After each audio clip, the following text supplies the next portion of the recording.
le 30 novembre. C'était plus qu'improbable et je ne m'attendais pas du tout à sortir. Je crois que personne ne s'attendait à ce que je sorte et il n'y a pas vraiment d'explication à ça. Parce qu'en réalité, quelques semaines avant, j'étais tout simplement en train de crever. J'avais tous les symptômes de ce que certains qui se prétendent médecins appellent un cancer en phase terminale. J'étais assez squelettique et j'avais des ganglions sur tout le corps. Partout où on peut avoir des ganglions, j'en avais. Et des dimensions surdimensionnées et très douloureux. J'avais le bout des doigts noirs. J'avais des entailles aux doigts. Et les entailles, donc à une certaine période, je ne pouvais plus écrire parce que je me foutais du sang partout, tellement les entailles étaient fortes. Je crois que c'était des carences. Et les entailles, donc, qui étaient les premiers symptômes qui étaient assez préoccupants, ont évolué avec une coloration surtout des trois, donc du pouce, index, majeur et de chaque main. J'avais les trois doigts comme s'ils avaient été carbonisés. Les autres symptômes, c'était les organes internes, donc je sentais très nettement la dilatation au niveau du pancréas, de la rate, du foie, le foie. J'ai les abdominaux assez dessinés, j'avais l'abdominal qui est juste au-dessus du foie, qui sortait. C'était impressionnant. Et puis des douleurs qui quelquefois étaient assez dures à tenir et m'empêchaient aussi de retrouver le sommeil, de dormir. J'ai pensé que j'étais empoisonné parce que j'ai eu des symptômes très violents d'un coup. Et je me suis dit, c'est pas possible que ce soit juste la malnutrition ou la dénutrition. Parce que c'est venu très violemment, très rapidement. Un effondrement général. Et là, je me suis vraiment vu crever. Je me suis vu crever. Donc ça, c'était entre fin septembre et début octobre. Et il y avait une doctoresse, malheureusement je ne peux pas citer son nom, un des seuls médecins dignes de ce nom, qui respecte le serment d'Hippocrate et veut vraiment faire de la médecine. Parce qu'il faut comprendre, je fais une petite parenthèse, c'est que dans cet univers carcéral, tout le milieu médical est là simplement pour le parapluie administratif. Donc moi, j'avais effectivement été suivi et vu des médecins et des infirmières pendant une période, tout simplement parce que cette période était celle où je faisais une grève de la faim. Alors là, du coup, une grève de la faim pour revendiquer, pour pouvoir avoir accès à des soins. L'alimentation en milieu carcéral, tout du moins dans cette prison de Poitiers-Vivonne, est organisée pour ta dénutrition. C'est très clair. Les aliments vivants, ils ne connaissent pas. Tout est préparé 3 jours à l'avance, systématiquement.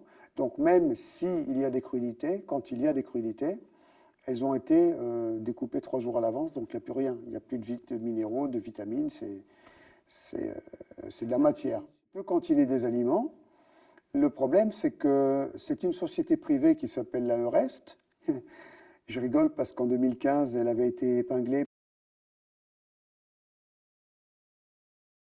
dans cette prison. Et c'est le fils des gérants de la société. Même si la direction, à l'époque, a sauté de la prison, que cette société Eurest continue à être fournisseur exclusif de cette prison. Si tu veux avoir des aliments pour pouvoir préparer ta popote en cellule, tu es la chose de la société Eurest, qui a le monopole des approvisionnements, que ce soit pour la bouffe qui est livrée par la prison ou pour ce que tu vas acheter, donc ce que tu peux cantiner, on appelle ça cantiner. Et j'ai fait un rapport à l'OIP, l'Observatoire international des prisons, de 50 pages, auquel j'ai joint les bons de commande, c'est-à-dire le catalogue de ce que propose la société Eurest en termes d'aliments. Et à titre d'exemple, dans la rubrique donc, de ce catalogue, dans la rubrique diététique, Coca Light, sucrète aspartame, et le troisième, qu'est-ce que c'est? Lait écrémé en poudre. Voilà, ça c'est les 3 produits diététiques auxquels tu peux prétendre à travers la société Eurest. En ce qui concerne les fruits et les légumes, j'ai essayé évidemment de cantiner des fruits et allez savoir pourquoi, c'était limité à 1 kg par catégorie. par semaine par détenu. Donc moi qui bouffe des kilos de fruits par jour, avec quelquefois un repas en fin de journée, quand je dis un repas, c'est quelque chose de mangeable, pour les Homo erectus que nous sommes à l'origine. Et ben là, avec 1 kilo pour une semaine, en sachant que déjà, un tiers tu peux retirer parce que c'est pourri ou c'est écrasé à la livraison, de fruits qui sont issus de la culture intensive, donc zéro vitamine, zéro enzyme.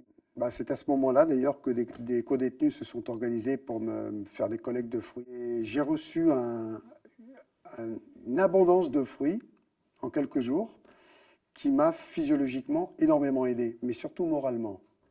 Parce qu'au moment où j'étais en plus mal, où je me suis mis un peu à refaire des introspections assez sévères, je me suis dit, bon, déjà, j'ai commencé par admettre. J'ai dit, ok, si je dois y passer, c'est que ça doit servir la cause.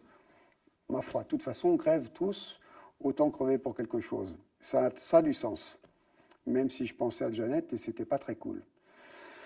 Et dans un même temps, je me suis dit, mais je suis pas d'accord avec l'idée. Je suis pas d'accord avec l'idée. J'ai pas envie de crever. Et non, ça va pas se passer comme ça.